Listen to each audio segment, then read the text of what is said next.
Hello, fans, Caribbean wrestlers you should know. Today we're going to talk about Mr. Ratings Ray Gonzales. Man, this guy's been compared to the Puerto Rican Ric Flair.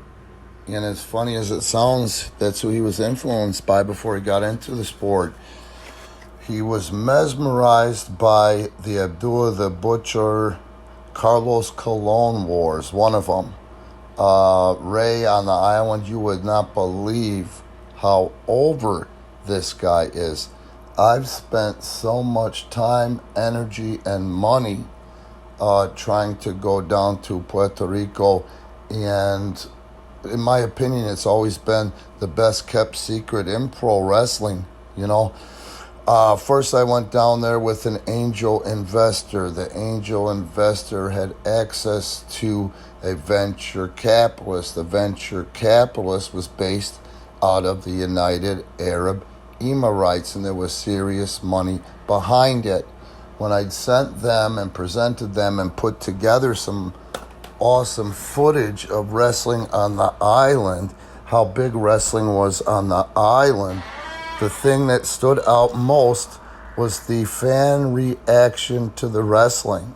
You know, things were outstanding there on the island at one point where the two companies, Carlos Colon, WWC, and Victor Quinones, IWA, Puerto Rico, were both drawing fantastic TV ratings and fantastic houses when they both ran 4 nights a week down there. You wouldn't have believed it. And I'm not saying anything derogatory about the Puerto Rican people whatsoever, because I love them with all my heart, and in a sense I consider myself one of them. But what happens is this: 20% of the crowd believed. The other 80% went along with it because it was just that cool. It was too fun, you know? And that's something that even WWE, they get off and on, but not like they used to. And brothers, sisters, let me tell you, on the island when things are right, go ahead and look. Go down that rabbit hole on YouTube. You'll see what I'm saying. Well, one of the top guys responsible for those amazing crowds, the amazing television ratings, and you can check it, wrestling has always been within the top 10 most watched programs on the island, is in fact Ray Gonzales, Mr. Ratings. Now, he's from Dorado, Puerto Rico. I love Dorado. I had a very good friend down there named People, and that's where people used to take us to party, you know, when I was down there, was Dorado. And I can't tell you how cool, how beautiful, and how proud, you know, to be from Dorado, the people that live there are. The most cool thing I ever saw was you've got your clubs, you've got your bars, and you've got your hangouts, you know. But I think it was a weeknight, and I can't remember which exact night. But right in not a secret place, but it's off the beaten path, there is a floor there. It's set up like a basketball court, but there's no hoops. So what they do there is they have salsa by the beach for the people who live in Dorado, and I was lucky enough to get to go there. But anyway, back to Mr. Ratings, Ray Gonzales. He's worked with everybody and anybody. He came into the wrestling industry with an outstanding mind for business, as his family owned a store in Dorado, a store that people, not just from Dorado, but from all around the island and all around Dorado, go to. And to this day, he's inherited this store, and he runs it the same way. I've told you guys before that in Puerto Rico, and it's the truth, you can fact check me, the only reason the island has not become a state is because they know if they do become a state, which would solve so many issues for them, they're going to lose their culture. And this is one of the last places in the world where culture means more than money. You understand what I'm saying? Ray is a proud Puerto Rican. Inside that ring, he can work with anybody. Now, when they started out, or when he started out, and a group of guys started out around the same time, It was Ricky Banderas, Ray, and I can't remember who else was in that crew, but in part, Savio Vega and Miguel Perez. They worked through Carlos Colon, and Carlos had a part owner in the company, which was Victor Quinones, who later started EWR, IWA, Puerto Rico. They would send them out, farm them out to learn how to work, and one of those places was Mexico. There's been a lot of friction over the years in regards to Puerto Ricans and Mexicans.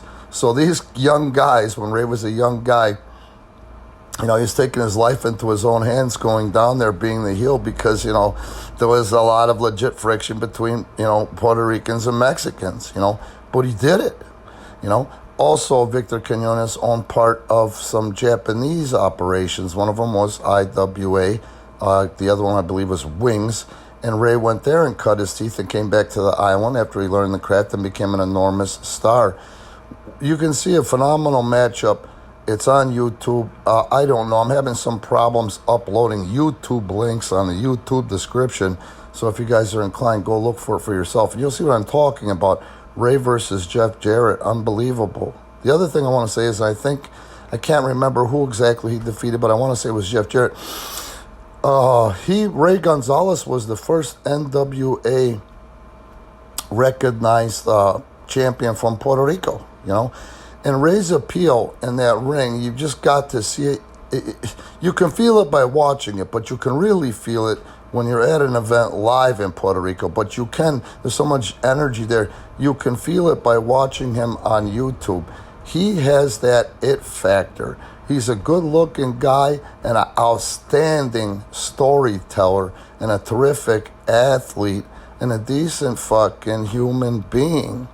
But he's had so many offers to work other places, and once again, we'll go back to the pride of the Puerto Rican people.